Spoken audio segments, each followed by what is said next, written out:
Makanya kalau kita berbicara institusi yang paling banyak jasanya sama saya itu ya Unizar. Saya sebenarnya motivasi saya itu saya melihat Unizar lebih banyak kita punya waktu karena juga ada jam sorenya kan. Betul. Jam sorenya. Tetapi begitu saya masuk ternyata ketat.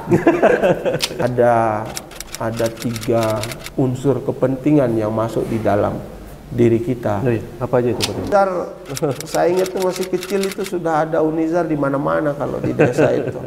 Karena kan sering yang KKN itu dulu waktu kita kecil sambil nggak pakai baju, pakai celana pendek, kita tonton di apa yang dia kerja. Oh ternyata itulah bentuk manifestasi dari Tridharma Perguruan Tinggi, pengabdian gitu. Betul.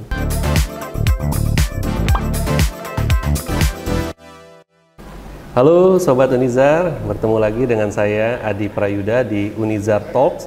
Pada hari ini, Kamis 15 Mei 2025.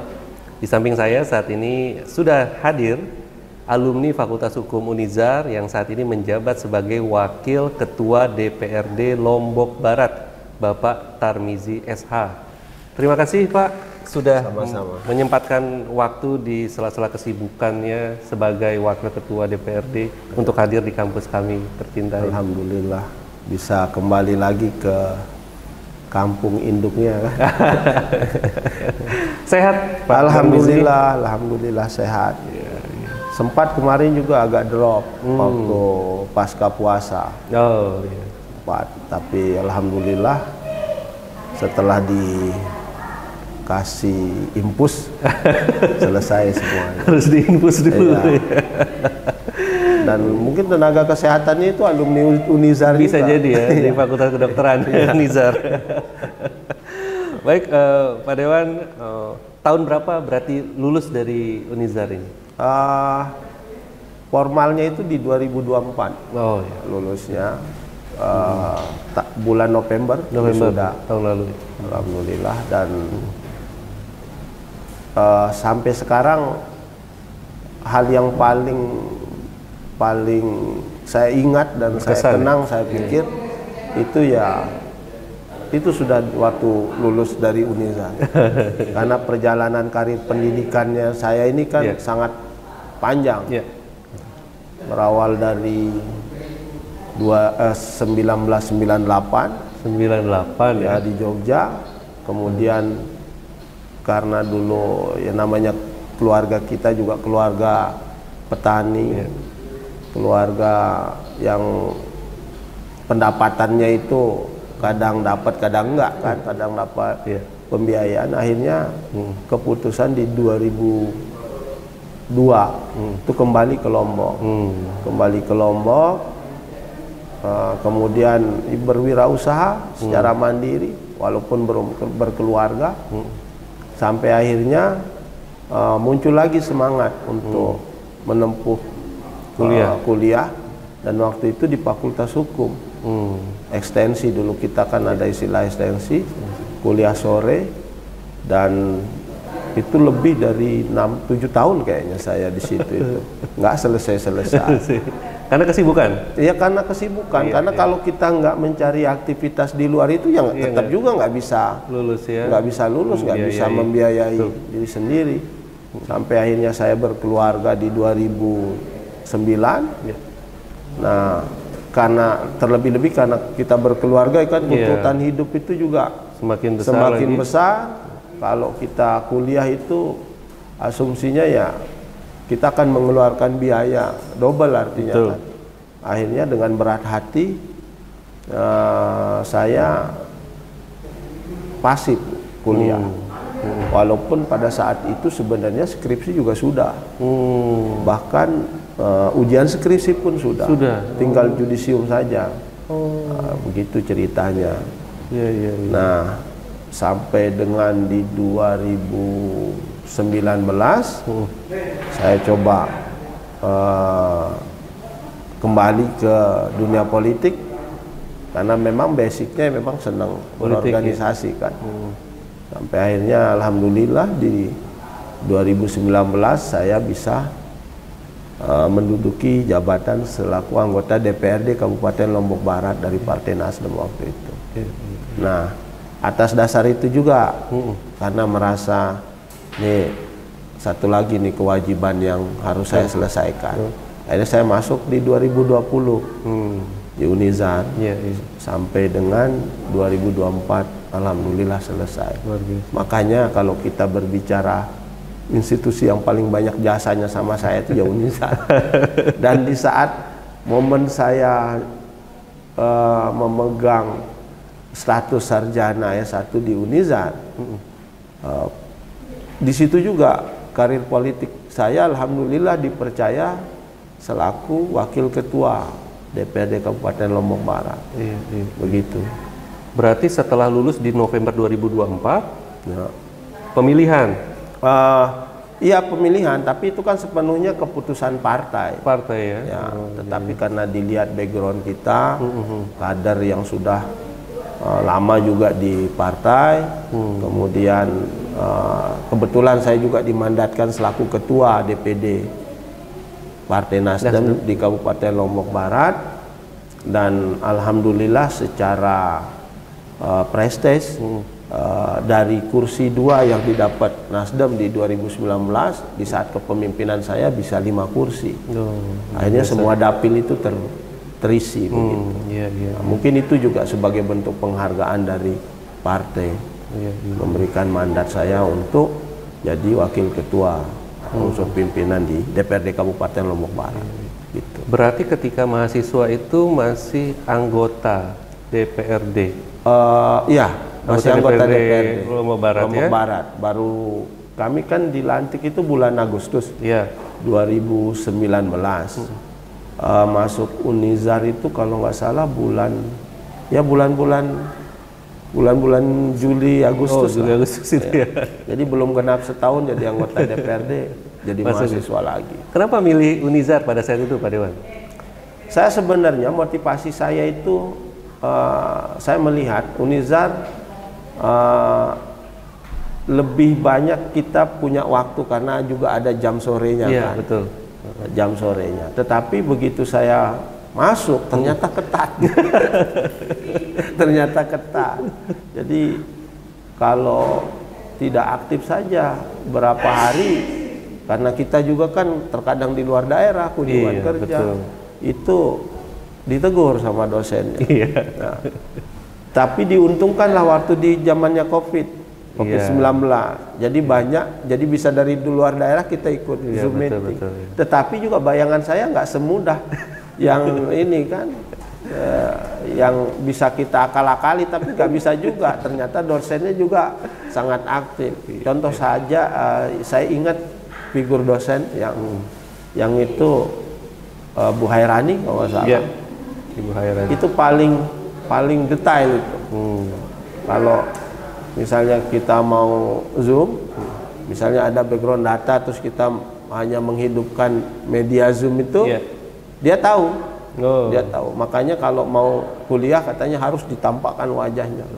On videonya. Harus on videonya. Terus kita izin sebentar aja kan, misalnya mau ambil minum sambil kuliah Zoom itu pasti diteriakin dari situ gitu. Pura-pura diberikan pertanyaan gitu kan. Sama saja ini enggak mau Zoom mau tidak. Nggak bisa santai-santai ya, tetap bisa santai. Kuliahnya betul-betul harus aktif ya. Iya, begitu. Kalau mendengar dari perjalanan pendidikan maupun karir ini, sebenarnya Pak Dewan memang suka berorganisasi ya, artinya suka berpolitik juga. Dan 98 itu kan masa-masa di Jogja kalau tidak salah itu ya. Jangan-jangan ikut ini juga menjadi bagian perubahan pada saat itu. Boleh diceritakan nggak berbagi inspirasi pada mahasiswa kami? Memang kan di 98 itu energi reformasi, semangat reformasi itu luar biasa. Terlebih tokoh-tokoh nasional waktu itu kebanyakan berasal dari Jogja. Termasuk Amin Rais, kemudian di situ juga ada Pak Mahfud MD, dan kebetulan Pak Amin Rais itu dosen kami di Universitas Muhammadiyah. Di samping beliau juga kan mengabdi di Universitas Gadjah Mada. Dan sering kami, karena di 96, 97 itu seingat saya banyak kuliah-kuliah umum yang dilakukan, termasuk kegiatan-kegiatan seperti kan kalau di Jogja itu lingkungan Muhammadiyah. Jadi kalau orang tarawih itu biasanya sebelum kita tarawih itu ada semacam apa namanya pengajian. Pengajiannya itu banyak menyinggung persoalan kondisi eskalasi politik nasional. Nah, disitulah terkadang waktu itu saya SMA. Waktu itu saya SMA karena mulai 96 itu kan sudah mulai bergejolak, ada peristiwa kalau nggak salah ada gerakan apa dulu di Jogja itu tahun 96 itu gerakan kuda tuli itu kan, efek dari Jakarta. Kemudian berimbas kepada penangkapan aktivis di Jogja. Nah itu sudah mulai ramai kita kalau di Jogja itu. Nggak kita berbicara konteks mahasiswa saja, tapi di lingkungan pelajar. Di lingkungan pelajar juga seperti itu. Akhirnya sebelum kita kita tahu kita mau tarawih di mana, kita cari dulu jadwal penceramah sebelum tarawih itu. Ada Pak Amin Rais, ada Sri Bintang Pamungkas, almarhum kayak begitu.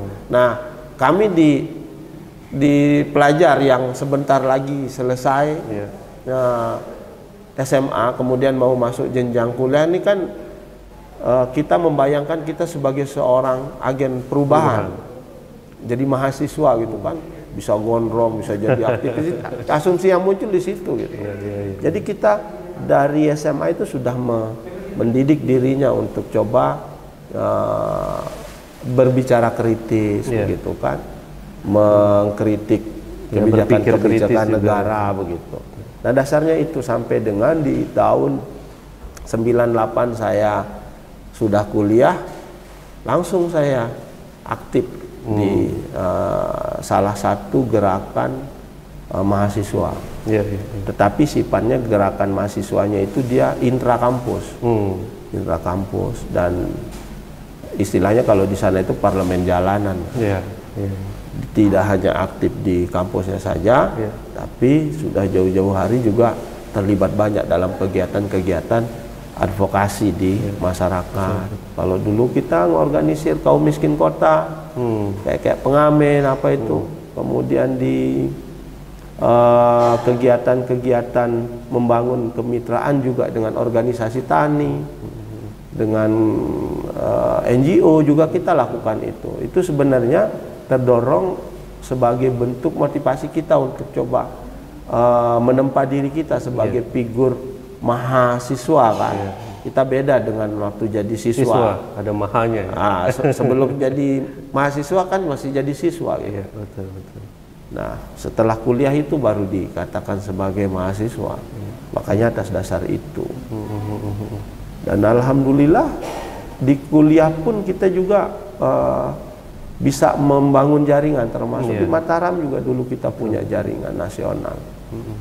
Sehingga dalam prosesnya justru kita kadang juga terjebak kepada kegiatan-kegiatan aktivis gerakan itu, sehingga kadang kuliah juga terabaikan. Padahal itu juga sebenarnya nggak benar gitu. Ya buktinya kan saya nggak selesai di sana, begitu. Kalau teman-teman saya banyak yang sudah selesai, ya. Dan alhamdulillah sekarang banyak juga yang jadi tokoh nasional, gitu.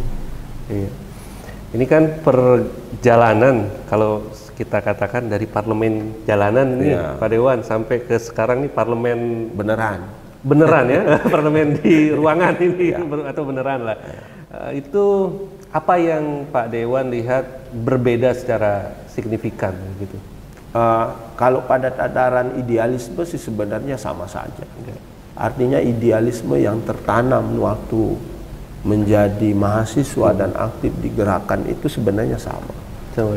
Karena sederhananya beginilah, kalau idealisme kami itu ya sederhana, pro terhadap masyarakat, pro terhadap rakyat. terhadap apa namanya anti kemiskinan kayak begitulah. Nah, tetapi dalam kerja karena kita kan terlibat dalam satu sistem. Terkadang pola-pola yang kita pakai seperti di mahasiswa itu nggak bisa dipakai. Nggak bisa karena yang waktu kita di mahasiswa ini kan ibaratnya dulu kita anggap diri kita ini manusia bebas. Kalau dibilang kami bisa makan itu juga bukan sebuah kemandirian. Karena kan dibiayai sama orang tua. Betul. Makanya sering kami analogikan bahwa kami ini seperti ya mahasiswa itu ya pengangguran yang digaji. Menurut kami begitu kan. Makanya lantang kemana-mana. Jadi semua kebijakan kita anggap salah. Semua kebijakan. Kalau dia tidak sama landasan teori berpikirnya, itu kita anggap salah dan itu yang kita protes begitu. Nah, tetapi dalam perjalanannya kan ada, menurut saya ini juga bagian dari sebuah perenungan. Fase-fase kita di saat menjadi mahasiswa itu ya fase kritis memang. Di saat kita menganggap bahwa yang ini salah, ya kita salahkan. Yang kita anggap ini benar, padahal berdasarkan perspektif subjek kita sendiri begitu. Ya itulah saya anggap fase kritis. Tapi bukan pada fase di mana kita sudah sifat berpikirnya itu paradigmatik. Artinya dia didasari pada literasi, kemudian kondisi lingkungan, kemudian kondisi efek dari sebuah kebijakan. Itulah yang sehingga itu pada dataran paradigmatik itu mungkin kalau sudah levelnya semester 7 ke atas lah, fase-fase di mana dia sudah mau mahasiswa akhir. Biasanya begitu, udah mulai sadar, kegelisahan itu udah mulai muncul kan. Dan yang paling kita khawatirkan ini beban status ini kan. Beban status, besok kita sudah jadi sarjana, memegang ijazah, kemudian apakah kira-kira begitu kita sudah memegang ijazah itu akan mendapatkan, ya mungkin kalau jadi mahasiswa umum ya pengen mendapatkan lapangan pekerjaan, bisa jadi PNS, bisa jadi polisi, atau karyawan. Nah, kegelisahan itu yang muncul di kita. Sehingga mulai kita berdamai dengan diri kita kan. Mulai kita berdamai dengan diri kita. Sehingga begitu kita sudah selesai, ketemu di lingkungan yang begitu kompleks persoalannya, terkadang kan yang namanya kita ini, apalagi usia makin bertambah, sudah kita berpikir tentang keluarga. Akhirnya ya kita kompromi begitu dengan kondisi yang seperti itu. Jadi kebebasan itu menjadi lebih bertanggung jawab mungkin bahasanya ya. Kalau kebebasan itu ya artinya bebas bukan berarti kita juga tidak merdeka. Tetapi ya bebas, tapi dia punya aturan main. Punya pagar-pagar pengaman lah. Terlebih-lebih kan kalau kita fase umur kita memang sudah di atas 30, itu tingkat kedewasaan berpikir kita kan mulai bertambah. Takut, khawatir memutuskan sesuatu yang kita anggap bahwa oh ini jalan berpikir benar, tetapi kadang kita masih ragu-ragu begitu. Takut berbuat salah. Karena kita berada di lingkungan sekolah yang lebih besar, yaitu lingkungan sosial kita. Jadi itu yang kita rasakan. Gitu. Dan pada fase sekarang juga terlebih-lebih seperti itu. Apalagi di dewan sekarang. Apalagi di dewan, banyak kepentingan yang bertemu di situ. Kita jadi DPR ini kan ibarat figur yang memang ada 3 unsur kepentingan yang masuk di dalam diri kita. Apa aja itu? Yaitu kepentingan pribadi, artinya lingkungan keluarga kita, orang-orang terdekat kita. Kemudian kepentingan masyarakat banyak yang bagaimanapun sudah bersusah payah memilih kita. Kemudian yang lainnya itu ya kepentingan partai. Itu yang tarik menarik. Kalau kita tidak mampu mengelola itu, ya bisa-bisa ke depan kita nggak bisa dipilih gitu. Betul. Misalnya kalau kita pro terhadap kepentingan rakyat begitu, oke rakyatnya ini kuat, tetapi kita nanti akan disemprit sama partai kan, wah ini jangan nggak seperti ini kita mau, akhirnya bisa di apa namanya, bisa peran-peran kita di partai, di struktur bisa diganti begitu. Sejauh ini selama menjadi Wakil Ketua DPRD Lombok Barat, bagaimana Pak Dewan menyeimbangkan atau apa bahasanya supaya kepentingan ini terakomodasi dengan baik? Celah itu ya memang ada, dan kita ya memang harus mengelola keinginan kita, mampu memanajemen keinginan kita, kemudian makanya itulah kompromi pada diri kita itu yang paling perlu, karena kita juga punya kewajiban ke partai, karena bagaimanapun kalau di mata saya Partai Nasdem, saya seperti ini karena Partai Nasdem, begitu. Prestasi yang saya dapatkan hari ini karena Partai Nasdem. Makanya ya sepenuhnya saya juga harus taat kepada aturan main yang diperintahkan oleh partai itu, gitu. Dan kewajiban saya juga untuk bisa menjalankan partai ini untuk tetap dikenal sama masyarakat. Kedepannya juga untuk bisa tetap eksis dalam memperjuangkan apa yang menjadi kepentingan masyarakat melalui institusi partai itu, begitu. Di masyarakat juga begitu. Nah, cuman kalau di masyarakat ini kan dia lebih kompleks. Kelihatannya saja mudah di masyarakat. Kadang orang menganggap kita ini DPR ini kerjanya santai. Datang ke kantor pakai dasi, gagah-gagahan, begitu kan? Tapi sebenarnya ya fisik kita nggak bekerja, tapi otak kita yang dipaksakan. Untuk apa ya? Untuk mengelola kepentingan mereka. Karena masing-masing subjek kan di masyarakat berbeda-beda kepentingan. Kelompok tani dia beda, kelompok nelayan dia beda, pedagang dia beda, belum pemuda, belum kita ketemu sama mahasiswa. Jadi sebisa mungkin harus bisa kita berdinamika dengan mereka, berdialektika dengan mereka. Ya kalau saya di selaku DPR, kalau turun itu lebih banyak mendengar sajalah, lebih banyak mendapatkan masukan. Nggak bisa kita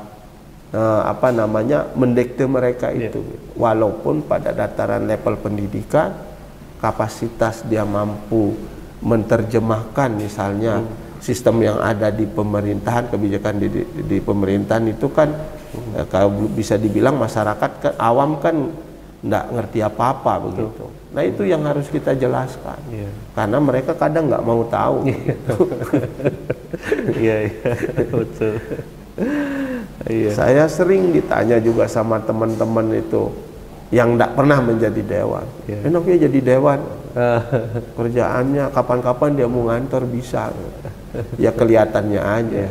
Tapi kalau kita mau hayati, coba kita bandingkan diri kita sebelum saya jadi DPR dengan hari ini ketika saya menjadi pejabat daerah. Kalau dari sisi status oke lah, ke masjid biasanya kalau di sholat itu disuruh paling dulu, paling depan. Terus kalau ada acara-acara pemakaman, acara-acara syukuran, itu biasanya kalau tokoh itu diundang, sebelum datang tokoh belum dimulai. Salaman, dicium tangan gitu kan. Tapi kalau berbicara, kalau ngelihat itu ya memang itu nggak ternilai dengan uang kan. Dan itulah yang kita syukuri gitu. Tetapi kalau berbicara dengan tingkat tanggung jawab, beban hidup, dulu saya sebelum jadi DPR saya berwirausaha. Saya punya dua kegiatan usaha, bisnis. Orang ke rumah itu dia nyari, kalau nggak berbicara income, outcome. Kalau misalnya ada potensi ruginya besar, ya kita nggak lanjutkan. Nggak rugi apa-apa. Tapi kalau sekarang orang ke rumah itu bukan bawain kita untung, bukan bawain kita income, cerita masalahnya, cerita persoalan. Istrinya hamil, anaknya lahir, ya. Ya. Mereka bahagia, Iya, tapi kita yang menderita. Kita yang memikirkan Anaknya itu putus ya. sekolah, gitu. Ya, ya namanya masyarakat ya memang harus seperti itu, dan tidak boleh kita tolak persoalan itu. Karena memang begitulah kondisi masyarakat kita. Tetapi secara perlahan-lahan kita harus membuka ruang berpikir dia. Misalnya kalau ada yang punya keinginan berdagang begitu kan. Lalu bagaimana cara kita bukakan ruang dia dalam kosong. Dalam hal ini kalau di kami di pemerintah daerah, kita kan punya juga program-program aspirasi, pokok-pokok pikiran. Bisa kita support, tapi bentuknya bukan dalam bentuk modal usaha. Karena takutnya nanti kalau dia diberikan itu tidak dipakai untuk usaha. Lebih baik kita kasih pancingnya. Kasih pancingnya saja. Mereka yang berinisiatif begitu. Buka aksesnya saja. Misalnya bagi pedagang kecil, ya mungkin kita punya program pengadaan gerobak, itu yang kita kasih begitu. Tetapi juga harus selektif. Betul. Jangan sampai juga orang yang kita berikan itu dia nggak memahami atau nggak punya semacam karakter berniaga itu. Jangan kita kasih. Jadi dari awal harus kita investigasi dulu begitu, biar bantuan itu tepat sasaran. Itu luar biasa ya. Permasalahan menjadi seiring dengan bertambahnya tanggung jawab akhirnya. Dewan, kita nikmati saja. Kita nikmati, ya. Kita nikmati. Dan sampai kita nggak tahu juga ini sampai kapan. Betul. Saya pikir semua aktivitas dia punya titik jenuh juga. Sampai akhirnya juga mungkin kita akan istirahat juga kan? Sudah memikirkan dunia lain barangkali. Iya. Mumpung masih menjabat, Pak Dewan, apa sih yang ingin Bapak lihat perubahan secara signifikan di Lombok Barat khususnya selama menjabat dari saat ini mungkin sampai nanti? Di Lombok Barat kan memang pemerintahannya baru, dan saya sangat respect terhadap target-target terutama mengenai rencana program jangka menengah, jangka panjangnya pemerintah daerah. Dalam hal ini targetnya kan ada tagline yang bilang sejahtera dari desa. Nah ini saya optimis begini, dengan terbangunnya kemitraan antara kepala daerah dengan elemen legislator. Dalam hal ini kan tugas fungsi DPR. Pokoknya DPR itu kan dia juga punya fungsi budgeting, penganggaran, fungsi legislasi, menciptakan regulasi, kemudian fungsi pengawasan. Kalau ini berjalan secara sinergi, insya Allah apa yang diciptakan sama pemerintah daerah ini paling tidak bisa dicapai. Minimal targetnya kan penurunan tingkat kemiskinan, karena itu yang selalu dijadikan sebagai parameter. Kemudian misalnya angka putus sekolah itu bisa berkurang, kemudian kurangnya hilangnya angka stunting yang ada di Lombok Barat. Yang jelas dari turunan-turunan program itu kalau kita baca bagus dan luar biasa pemerintah daerah hari ini. Optimisme itu ada, dan kami nanti di legislator insya Allah bisa. Amin. Sejauh itu mungkin nanti komunikasinya aja yang kita perkuat. Karena bagaimanapun yang namanya kepala daerah, dalam hal ini bupati, dengan DPR ini kan mitra strategis. Nah ini kalau dia bisa berjalan beriringan, tinggal kita kawal dengan regulasi yang kita buat, yang kita jadikan acuan, lurus, tegak lurus, insya Allah apa yang kita targetkan di Lombok Barat itu bisa tercapai.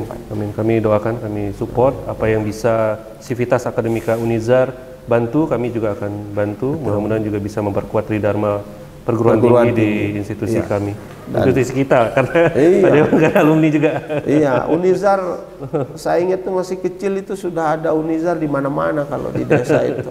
Karena kan sering yang KKN itu dulu waktu kita kecil sambil nggak pakai baju, pakai celana pendek, kita tonton apa yang dia kerja. Oh ternyata itulah bentuk manifestasi dari Tridharma Perguruan Tinggi, pengabdian gitu. Iya, betul. Ya dengan kolaborasi nanti mudah-mudahan kita bisa tinggal daerah nanti yang lebih baik. Ya bisa langsung ke Pak Bupati, ke Pak Ketua DPR untuk membangun kemitraan.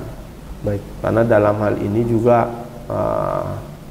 Lombok Barat itu butuh banyak masukan dalam hal tidak hanya pada level program saja, tapi masukan mengenai kajian-kajian akademik terutama yang berhubungan dengan regulasi kan. Itu yang kadang di DPR, kadang kita juga membutuhkan itu akademisi. Ya. Baik Pak Dewan, terakhir mungkin ada harapan atau pesan yang ingin disampaikan kepada para mahasiswa yang nantinya mungkin mau berkiprah di dunia politik. Harapan saya kepada mahasiswa Unizar sih jangan putus semangat. Jangan takut menghadapi masa depan. Jangan pesimis. Ibaratnya ketika kadang orang beranggapan bahwa percuma kuliah dapat ijazah, toh juga nanti besok pekerjaannya jadi serabutan atau berwirausaha. Enggak seperti itu sebenarnya. Cara pandang itu dirubah. Orang yang nggak dapat ijazah kuliah saja dia bisa dapat pekerjaan. Logikanya apalagi yang punya ijazah. Arti ruang kesempatannya itu lebih banyak. Begitu.